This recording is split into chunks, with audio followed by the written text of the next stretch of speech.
시청자 여러분 안녕하십니까? BTV 주간 종합 뉴스입니다. 인천시는 지난 1999년 동구 송현동에서 중구 신흥동을 연결하는 도로 건설을 추진했죠.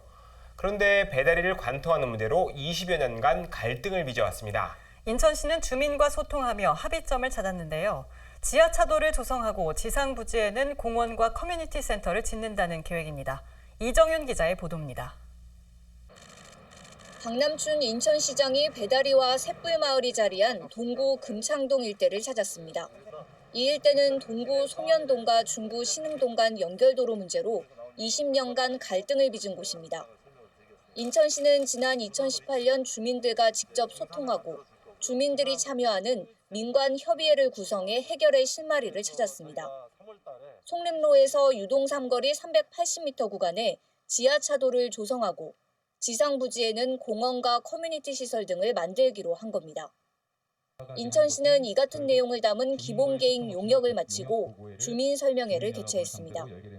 20여 년 넘게 1,700억 넘는 나머지 구간은 투자를 해놓고 요 300 몇 미터의 그 마음을 잇는 요것이 부족해서 참 난관을 겪고 있는데 안타까웠습니다.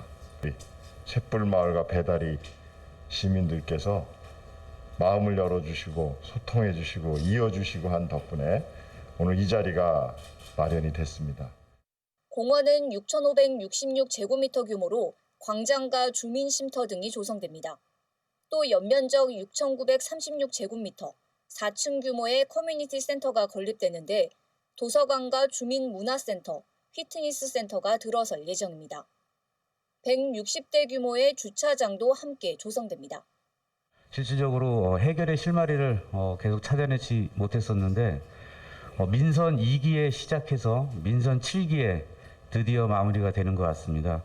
이 부분이 사업이 잘 추진돼서 앞으로 동구가 발전하는데 밑거름이 됐으면 좋겠다고 생각합니다. 주민들은 설명회 자리에서 기본 계획에 대한 다양한 의견을 제안했습니다. 주차 공간이 동구는 유별나게 주차 공간이 없는데 그것도 또 조금 미비하고. 인천시는 지하차도 실시 설계 용역을 재개하고 다음 달에 관련 설명회를 진행하겠다는 계획입니다. BTV 뉴스 이정윤입니다. 내항 18부두 재개발과 관련해 인천항만공사의 사업 제안을 해수부가 수용했다는 소식 얼마 전 전해드렸는데요. 곧 제3자 공모가 시작될 전망입니다. 인천도시공사가 참여하는 방안이 시의회에서 논의됐는데요. 내항 공공재생 시민참여위원회는 이달 출범할 예정입니다. 배상민 기자입니다. 두 차례 사업 시행자 공모 유찰과 LH의 사업 참여 철회로 위기에 놓였던 인천 내양 18부두 항만 재개발 사업. 다행히 지난달 인천항만공사가 만든 사업 제안을 해수부가 받아들이면서 전환을 맡게 됐습니다. 인천항만공사 제안을 보면 총 면적은 약 5% 감소했고 공동주택 분양 면적도 소폭 줄었습니다. 대신 공공시설 비중은 50.1%로 절반을 넘기면서 공원, 녹지 면적을 확대했습니다. 정부 지원은 추가됐습니다. 총 사업비는 재정 지원이 증가하면서 428억 원 감소했습니다. 인중로 지하차도 반영, 조망데크 2개소 설치, 공원형 보행 육교, 지역경제 활성화를 위한 업무기능 추가 등이 주요 사업 내용입니다. 해수부가 내양 18부두 재개발 사업과 관련해 제3자 공모를 진행할 예정인 가운데 인천시 관계자들이 시의회에 모였습니다. 제3자 공모사업 참여에 대해 인천도시공사는 검토한 바가 없다며 말을 아꼈습니다. 다만 3,300억 원에 이르는 토지비 납부가 중요하다고 덧붙였습니다. 토지비 문제를 일시에 받는 것이 아니라 뒷단에 말 그대로 어차피 정산을 봐서 토지비를 확 주는 쪽으로 간다 그러면 사업이 가능하지 않겠나. 왜냐하면 3,300억 돈이 큰 돈이거든요. 그 부지비가. 인천시는 내양 재생에 대한 시민의 의견을 수렴하기 위해 각계 각층이 참여하는 시민참여위원회 구성을 준비하고 있습니다. 공공재생에 대한 다양한 이슈에 대하여 인천 시민의 관점에서 통합되고 종합된 의견을 수렴해서 해양수산부에 제시하고 그 관련 계획에 반영하고자 합니다. 검토 범위는 인천 내양 18부두 재개발 및 주변 지역이 되겠습니다. 내양 공공재생시민참여위원회는 이달 출범할 예정입니다. BTV 뉴스 배상민입니다. 인천시는 지난 4일 수도권 매립지 사용 종료에 따른 대체 매립지로 영흥로를 선정했죠. 옹진군 지역 정치권은 강하게 반발하고 있습니다. 옹진군 의회가 결사 반대 입장을 밝힌 데 이어 인천시 의회에서 용역 결과 공개를 촉구하는 목소리가 나왔습니다. 이형구 기자입니다. 수도권 매립지 사용 종료 이후 사용할 자체 매립지로 인천시는 영흥로를 선택했습니다. 주민 피해를 최소화할 친환경 시설로 조성하고 인센티브로 제2 영흥대교 건설을 약속했습니다.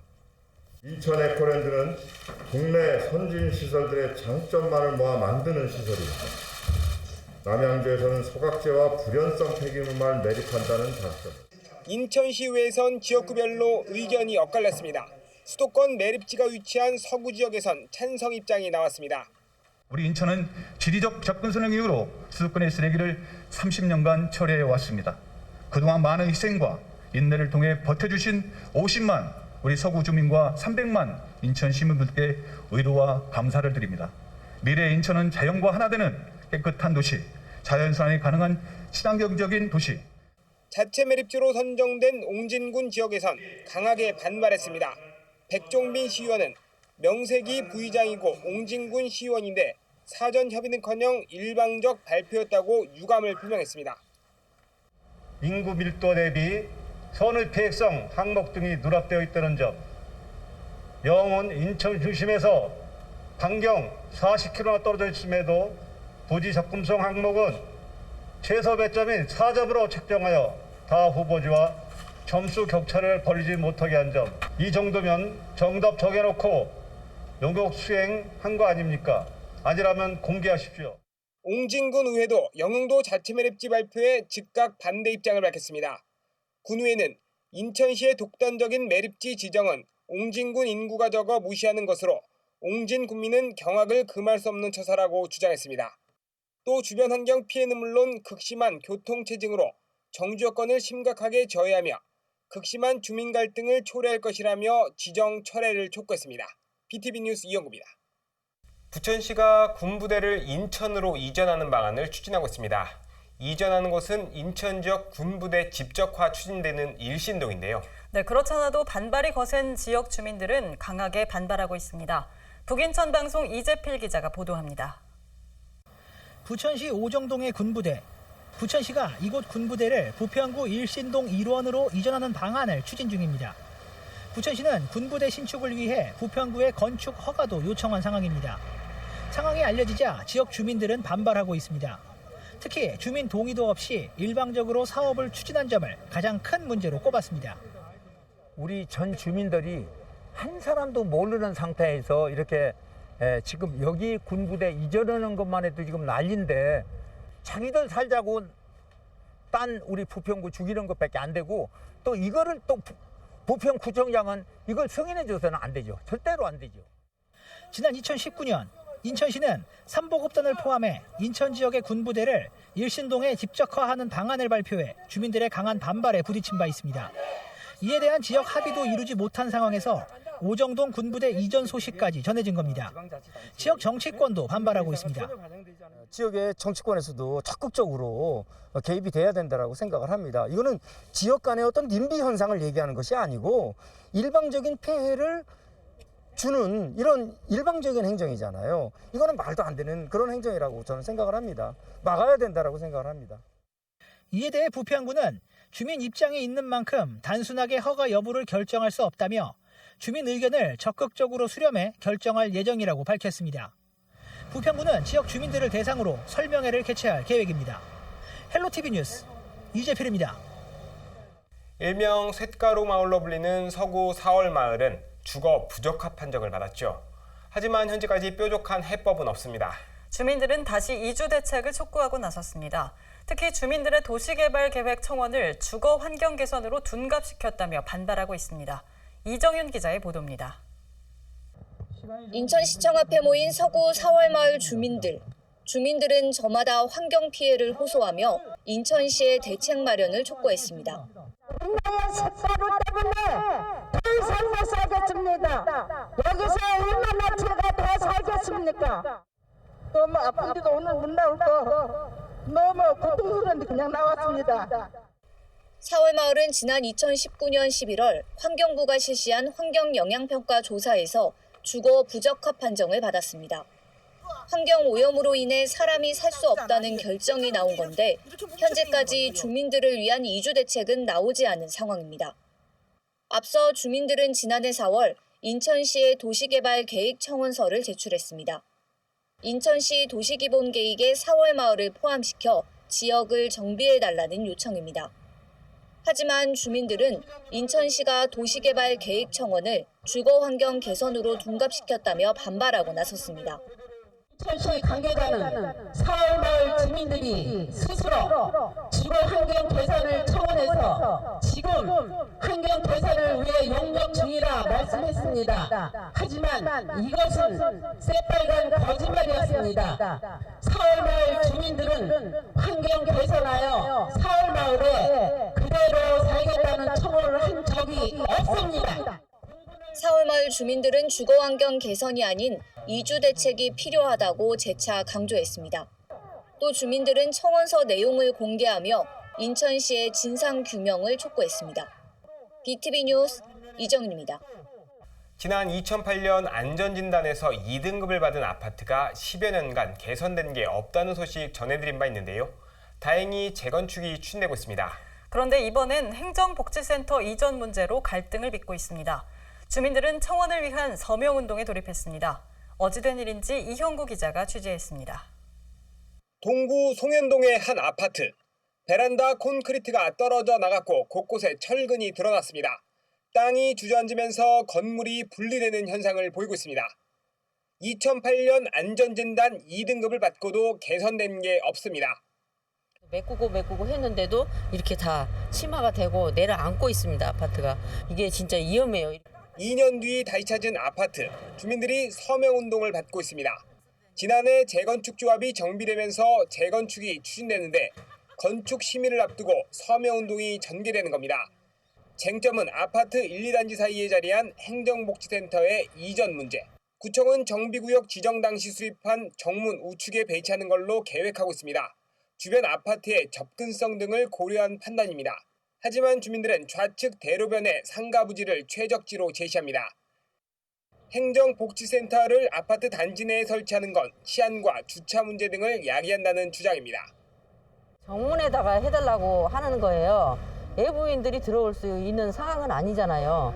그리고 다 주차 문제도 그렇고 그래서 우리 아파트에서는 저 상권에 있는 저기로 자유롭게 드나들 수 있는데 또 주변 공단 지역 주민들의 접근성도 개선된다는 게 조합 측의 설명입니다. 통경축이라든지 또 일조권이라든지 그런 데 굉장히 예민하기 때문에 이렇게 옮겨졌을 때 그런 모든 것들이 일시에 다 해소가 되고 이 주민센터도 편리성이라든지 또 접근성이라든지 그런 부분에서 굉장히 유리하기 때문에 그쪽으로 옮기는 것이 한편 주민들이 준비하는 청원서는 하루 만에 500명 이상 서명했습니다. 주민들은 일주일간 청원을 받아 동구청과 인천시에 제출한다는 계획입니다. 동구 관계자는 행정복지센터 이전과 관련해 각 부서 의견을 취합했지만 아직 결정된 것은 아무것도 없다며 조만간 조합 측과 만나 이견을 조율할 계획이라고 밝혔습니다. BTV 뉴스 이영구입니다.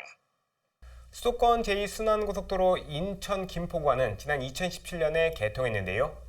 구분 지상권 설정을 두고 동구 주민들이 강하게 반발하고 있습니다. 주민들은 재산권 침해도 우려되지만 법적인 절차에도 문제가 있다며 행정소송을 제기했습니다. 이정윤 기자의 보도입니다. 지난 2017년에 개통한 제2순환고속도로 인천 김포 구간입니다. 중구 남항 사거리부터 김포시 통진읍까지 총 28km가 연결되는 도로입니다. 그런데 이 도로는 동구와 중구 일대 주거 밀집 지역을 관통하는 지하터널로 조성됐습니다. 주민들은 그동안 공사로 인한 피해를 호소해왔는데 구분지상권 설정 문제로 반발은 더욱 거세지고 있습니다.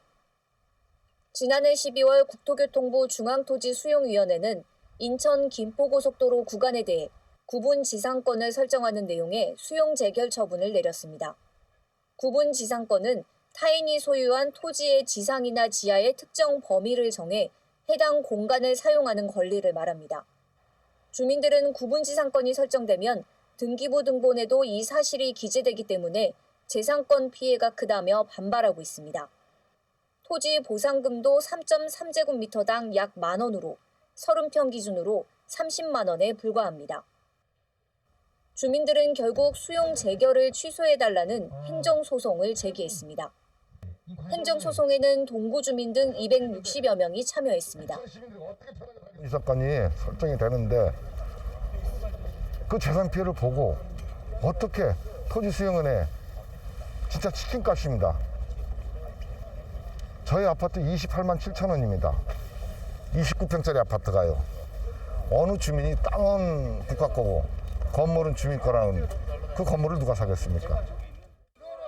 주민들은 수용 재결 처분은 위법이라고 주장했습니다. 국토교통부가 의견 청취 의무 절차를 위반했고 협의 취득 절차도 진행하지 않는 등 법적 절차를 무시했다는 겁니다. 또 재결 신청 제소 기간도 위반했다고 강조했습니다. 사업 인정고시가 된 날로부터 1년 이내에 재결 신청을 해야 함에도 한국도로공사는 사업 인정고시가 된 2011년 12월 30일부터 9년이 지난 2020년 9월 9일에야 비로소 재결 신청을 했음에도 재결 처분이 진행되었으므로 재결 신청 제소 기간을 위반하였습니다. 주민들은 이번 행정소송을 통해 토지 수용 재결 처분의 문제점을 밝혀내겠다는 입장입니다. BTV 뉴스 이정유입니다. 송도 909 화물주차장 건립을 둘러싼 갈등이 거세지고 있습니다. 지난달 인천 화물연대가 화물주차장 건립을 촉구했지만 송도 주민들은 비대위를 결성해 화물주차장 반대 운동에 나섰습니다. NIB 이하영 기자의 보도입니다. 송도 주민들로 이루어진 인천시민 생명권 보장 비상대책위원회가 상복 차림을 하고 시청 앞에서 기자회견을 가졌습니다. 이들은 화물차에 둘러싸여 시민 안전이 위협받고 있다는 의미의 장례 퍼포먼스를 벌였습니다. 송도 909 화물차 주차장 건립 반대에 나선 겁니다. 이들은 최근 송도 지역에서 여러 차례 발생한 화물차 사고를 언급하며 어린이 거주 비율이 높은 송도 지역에 화물 주차장이 건립돼서는 안 된다고 주장했습니다. 최근에도 여러 차례 송도동 내에서 화물차 사고가 발생하고 있습니다. 집중 조명이 안 된 것은 다행히 사망 사고가 발생하지 않아서일 뿐 사고 현장을 보면 사람이 죽어나가도 전혀 이상하지 않은 사고입니다. 또 인천 전체 화물주차장 61%가 송도동에 위치해 있는 상황에서 680면이 추가되면 70%로 급증한다며 송도동이 화물주차장 고밀도 도시로 전락할 것이라는 우려를 표했습니다. LNG 인수기지와 버스 차고지, 쓰레기 소각장 등 많은 위험 기피 시설이 송도에 들어서는 상황에 초대형 화물주차장까지 들어서는 것은 송도 주민들을 벼랑 끝으로 모는 것이라고 덧붙였습니다. 이 모든 게 지금 송도동에서 자행되고 있는 위험 기피시설 사업입니다. 그런데 인천시는 추가로 초대형 화물 주차장까지 송도동 설치를 강행합니다. 우리 좀 살려주십시오. 송도 909 화물주차장은 인천항만공사가 추진하는 680면 규모의 화물차 주차장을 조성하는 사업입니다. 송도 809 주민들이 소음과 분진, 안전사고 등을 이유로 반대해 중단된 상황이지만 인천시는 지난해 말 시민청원 답변을 통해 송도 909 화물주차장을 정상 추진할 것이라는 뜻을 내비쳤습니다.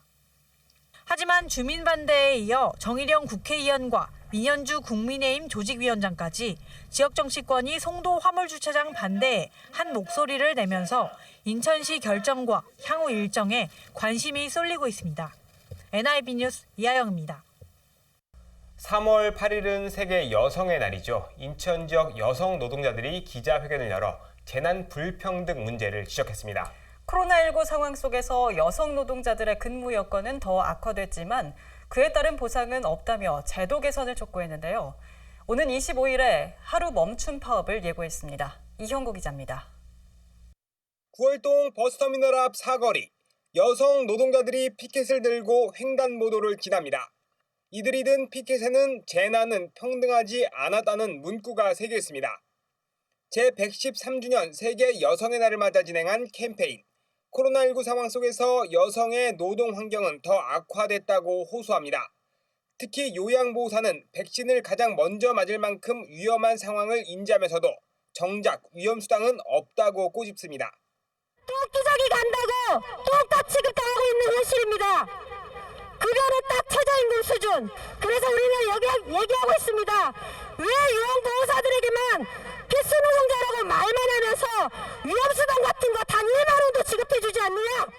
코로나19로 심화된 실업 문제도 여성에게 더 가혹하다고 지적합니다. 지난 1월 여성 취업자 수는 1,087만 명으로 남성보다 406만 명이 적습니다.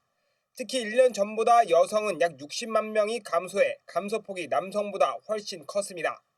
인천에서도 4만 7천 명이 줄었는데 여성 취업자가 3.1% 감소해 남성보다 0.2%포인트 높았습니다.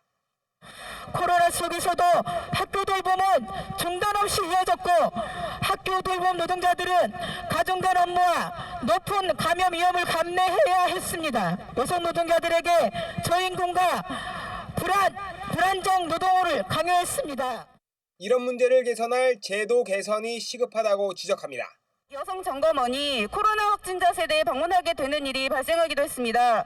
위험과 모멸감, 성추행 등으로부터 보호받을 수 있도록 제도 개선을 함께 고민해 주시기를 간절히 바랍니다.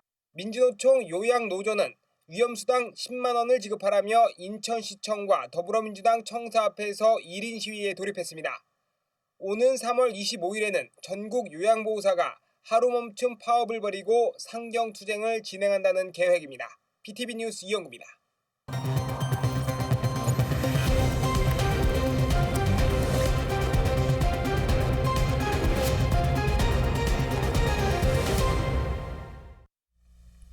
시민들의 청원과 신고, 호소를 귀담아 들어보고 관계기관의 입장을 확인하는 청신호 시간입니다.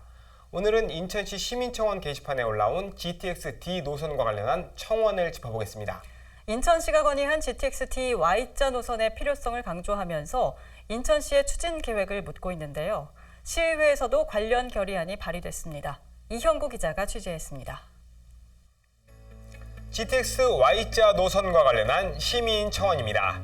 2주 만에 2,700여 명의 동의를 얻어 답변 요건까지 200여 명이 남은 상황인데요. 포스트 코로나 시대를 준비하는 지금 항구와 국제공항을 보유한 인천시는 위기를 기회로 삼아 세계적인 도시로 나아가야 한다고 청원인은 제안합니다. 그 핵심에 GTX-D가 퀴를 쥐고 있다고 강조합니다. 영종 복합리조트와 청라 국제 업무의 사업 추진이 부진하다고 지적합니다. GTX-D가 Y자로 건설되면 환골탈퇴하는 계기가 될 거라 기대합니다. 그러면서 인천시에 몇 가지 질문을 던집니다.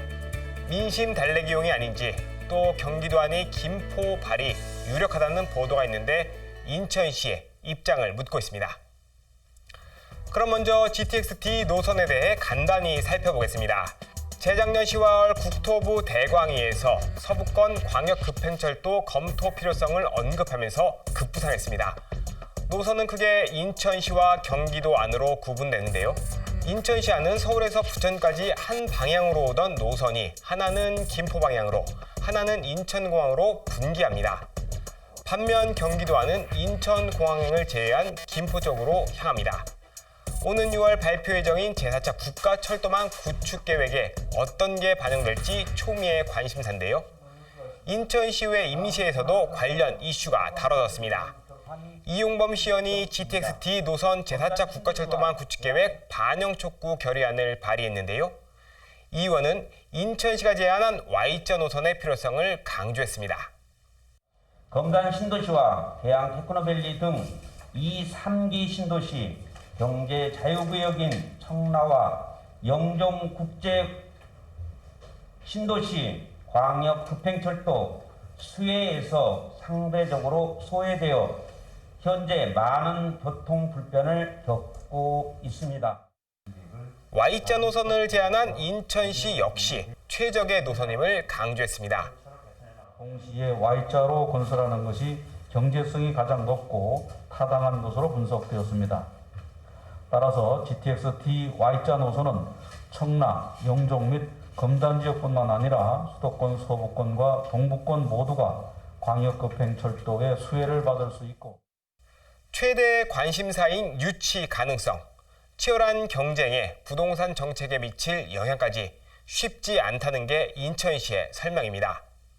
결과적으로는 지역구 의원들 같은 경우는 자기 입장에서 얘기를 하잖아요. 그런데 실제적으로 실무에서는 분위기가 어때요? 쉽지는 않다고 판단은 되고요. 정부에서도 이제 2030 발표는 했지만 정부의 부동산 정책이라든가 이런 부분을 판단했을 때는 이제 쉽게 GTX-D 노선에 대한 부분을 국가에서도 결정하기가 고민은 아마 이렇게 하는 걸로. 취재 결과 오늘 저희가 드리는 신호는 주황색입니다. 서부권 광역급행철도란 이름으로 출발한 GTX-D지만 최근엔 경기도 동부권에서도 유치 경쟁에 뛰어들었습니다. 그만큼 경쟁이 더 치열해진 겁니다. 돌이켜보면 GTX-B 예타 면제를 위해 100만 명 서명운동을 벌이기도 했었죠. 6월에 원하는 결과를 얻기 위해선 정치권과 시민사회까지 모두 힘을 모아야 할 것 같습니다. 지금까지 청신호의 이영구였습니다.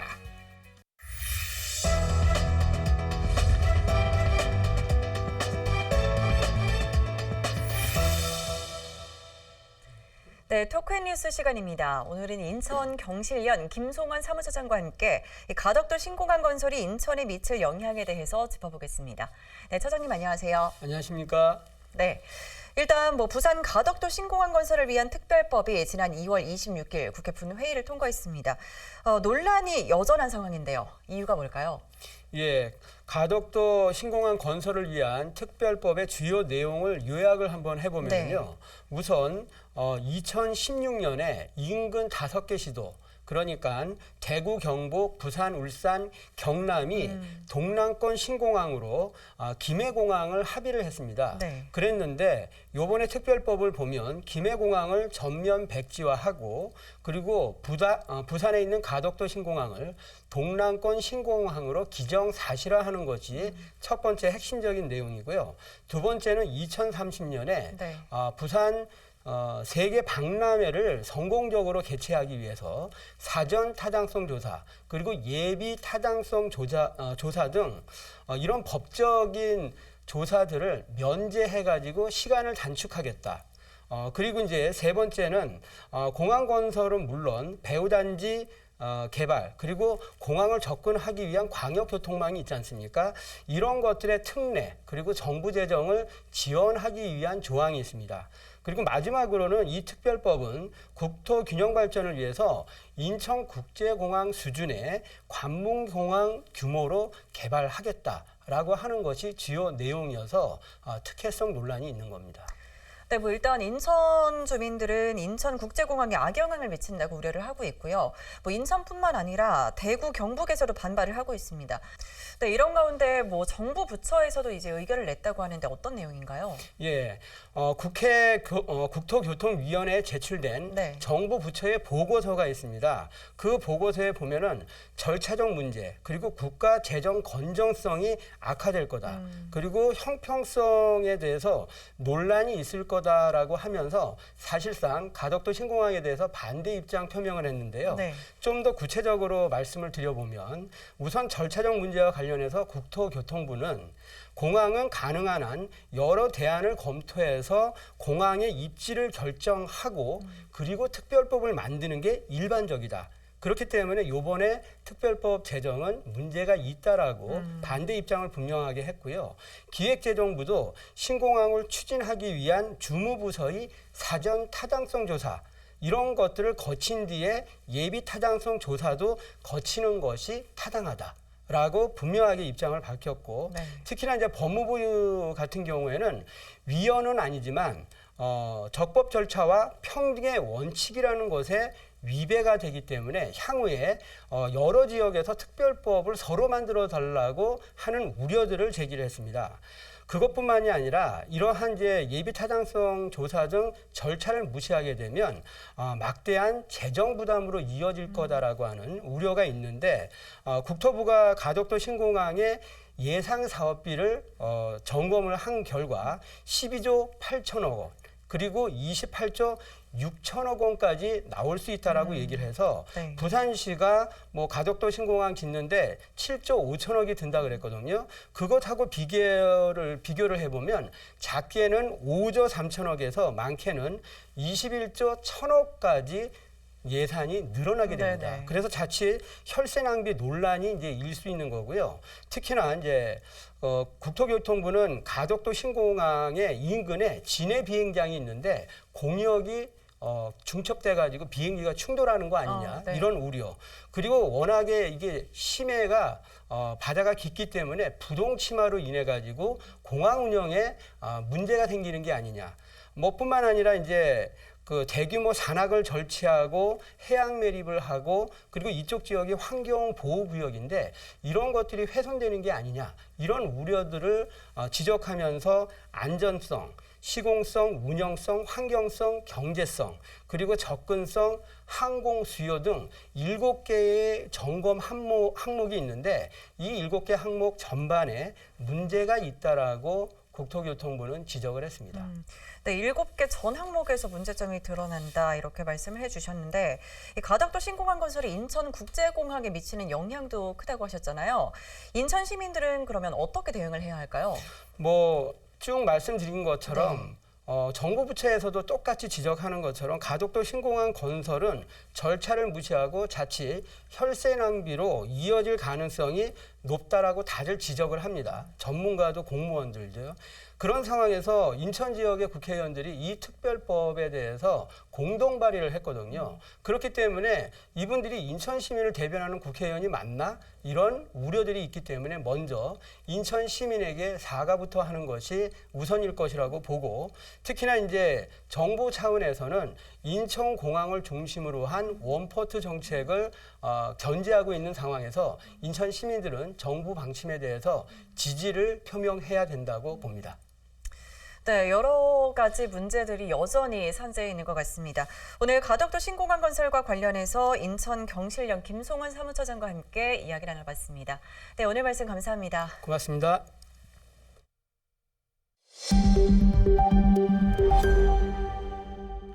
제2연평해전이 발생하고 벌써 19년이 흘렀습니다. 오는 26일 서해 수호의 날을 앞두고 제2연평해전 당시 전사한 고 윤영하 소령의 추모식이 모교에서 열렸습니다.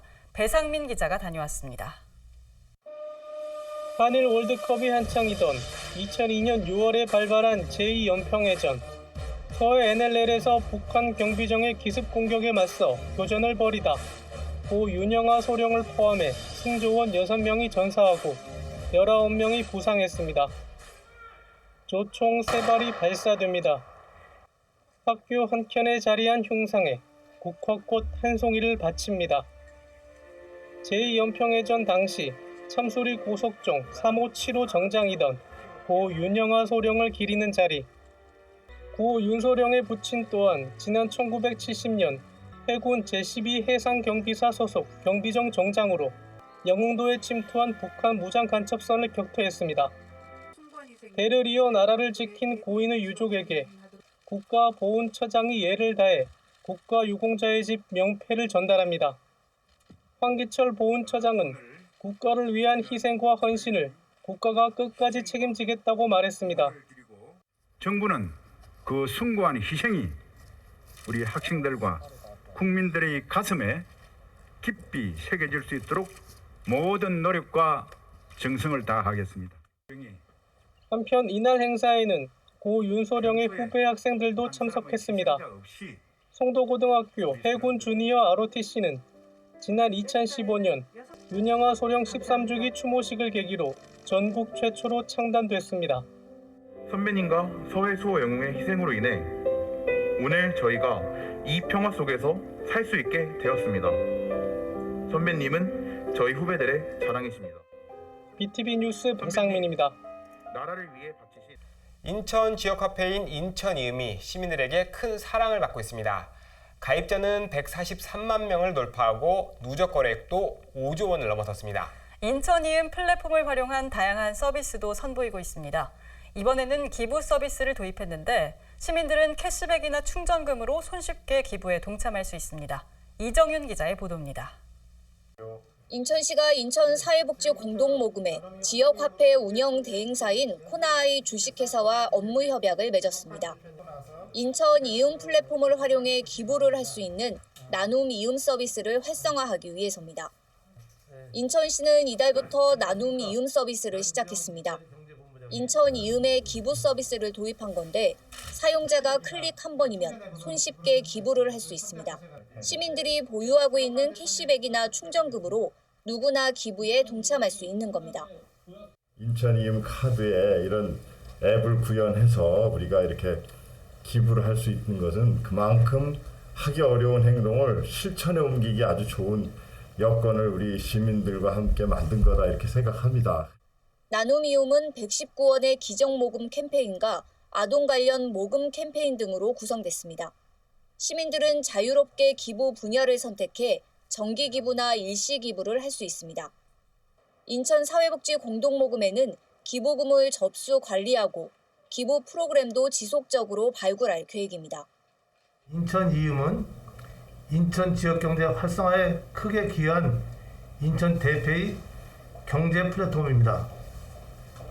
이러한 인천 이음이 나눔 이음을 시작하면서 시민 모두가 일상에서 편하게 쉽게 기부할 수 있는 생활 기부의 장으로 도약할 채비를 마쳤습니다. 지난 2018년에 첫 선을 보인 인천 이음은 현재 가입자가 143만 명을 돌파했습니다. 누적 거래액이 5조 원을 넘을 정도로 시민들에게 큰 호응을 얻고 있는 상황. 이번 나눔 이음 서비스를 통해 기부 문화도 확산할 것으로 기대됩니다. BTV 뉴스 이정윤입니다. 코로나19 장기화로 원도심 상권은 큰 어려움을 겪고 있죠. 정부는 이런 문제를 해소하기 위해 상권 르네상스 사업을 추진하고 있습니다. 올 하반기에 공모할 예정인데요. 인천에선 중구가 최초로 공모를 준비하고 있습니다. 배상민 기자입니다. 중구 계양장 골목에 자리한 맞춤 정장 의상실. 40년 가까이 이 자리에서 영업을 하고 있습니다. 기성복이 일상화된 지금까지도 자리를 지켰지만 코로나19 사태로 매출이 급감하며 어려움을 겪고 있습니다.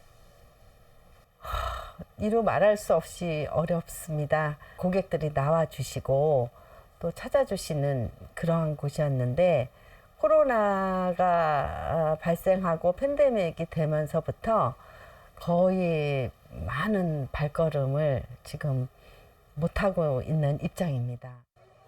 코로나19 여파에다 인구 감소로 상권이 침체된 중구 원도심 활성화를 위해 민관이 힘을 모았습니다. 중구청이 인천 최초로 국비 공모 사업인 상권 르네상스 사업 공모에 나선 겁니다. 상권 르네상스 사업은 쇠퇴한 구도심의 상권 활성화 구역을 지정해 국비를 포함해 최대 120억 원의 사업비가 지원됩니다. 중구는 이에 발맞춰 전담 조직도 신설했습니다. 또한 공모 선정을 위해 지난달 24일엔 상인 대표 등과 상권 활성화 협의회 준비단을 발족했습니다. 임대인과 상인을 대상으로 사업 동의 서명도 진행하고 있습니다. 상권 활성화 구역 지정 및 계획 수립 연구 용역을 발주를 하였으며 이 연구 용역을 통하여 3월부터 6월까지 상인들의 의견 수렴과 지역별 효과적인 활성화 사업을 연구 개발한 자료를 토대로 상권 르네상스 공모 사업 신청서를 작성할 예정입니다. BTV 뉴스 배상민입니다.